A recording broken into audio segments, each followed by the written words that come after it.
অনিতাগে পুরাইতে ওরে আমার জন্ম সোনারে অনিতাই পুরাইতে ও দৈত ভাসনা অনিতাই পুরাইতে ও দৈত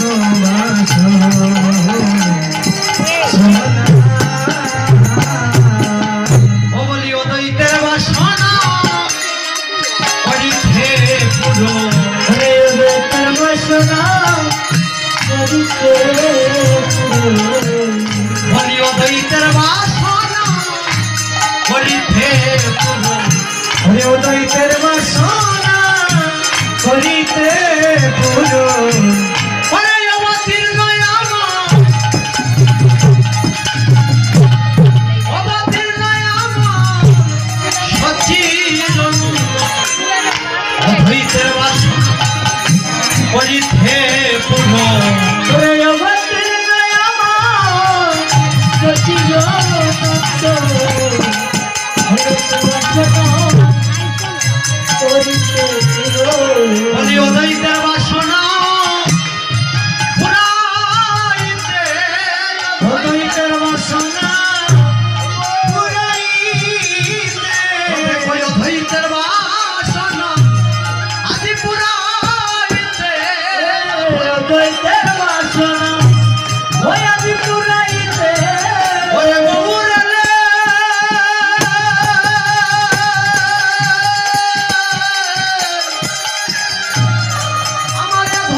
অদ্বৈতের বাসনা ওরে পুরাইতে ওরে গৌরে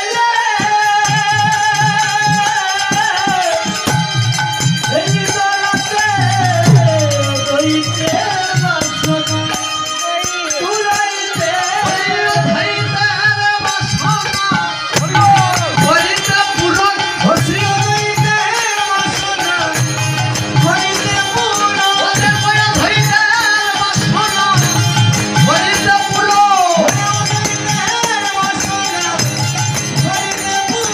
ওরে অদ্বৈতের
পূর্ণ করার জন্য গৌর এই ধরাতে নিয়ে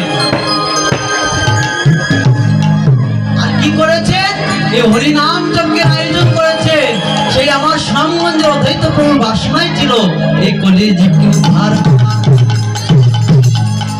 আর কি করেছেন কীর্তনের আয়োজন করেছেন ওরে শ্রীবাসালয় যজ্ঞ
কথা ছিল, যদি গোবিন্দ কোনোদিন দেখা করায় আপনাদের সামনে উপস্থাপন করবো যে শ্রীবাস কেন এই যজ্ঞের মালিক। এর নিশ্চয়ই কোনো কারণ আছে। এই যে পঞ্চতত্ত্বের মধ্যে শ্রীবাস মহাপ্রভুর বামে রয়েছে শ্রীবাস পণ্ডিত। এই যে শ্রীবাস পণ্ডিত এই যজ্ঞের উনি হচ্ছেন এই যজ্ঞের মালিক। এখানে যজ্ঞের মালিক কিন্তু এই শ্মশানঘাট কমিটি নয়। যে স্থানে হরিনাম যজ্ঞ হবে এই যজ্ঞের মালিক থাকবে একমাত্র শ্রীবাস। শ্রীবাস কঠিন পরীক্ষার সম্মুখীন হয়েছিল, এই কঠিন পরীক্ষা থেকে উত্তীর্ণ হয়েছিল বলে এই যজ্ঞের মালিক শ্রীবাসকে করে দিলেন আমার মহান। আর কি করেছেন?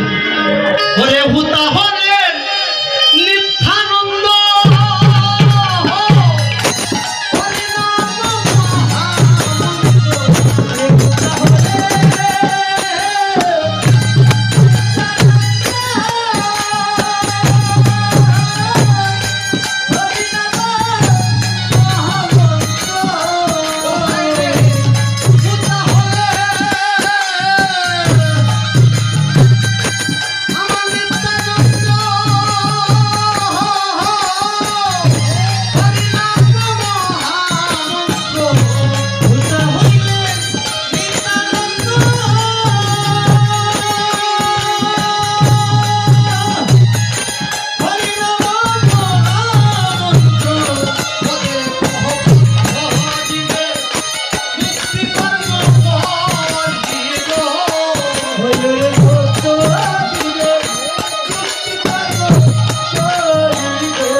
মুক্তি কর্ম আমার মায়াবদ্ধ জীব, এই জীবকে মুক্তির কর্ম করে গিয়েছে। কি কর্ম?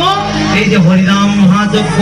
এই হরিনাম মহাযজ্ঞের মহামন্ত্র হচ্ছে এই যে হরে কৃষ্ণ হরে রাম, অষ্টপ্রহর ব্যাপী হরিনাম সংকীর্তন হয়েছে। এই যে তারক ব্রহ্ম হরিনাম 16 নাম 32 অক্ষর। ও মায়েরা, শুধু কলিযুগে যে তারক ব্রহ্ম নাম শুধু তাই না, চারি যুগে তারক ব্রহ্মর নাম ছিল। এই সত্যযুগে নাম ছিল না, তারক ব্রহ্মর নাম ছিল। কি ছিল? নারায়ণ পরবেদা নারায়ণ পরক্ষরা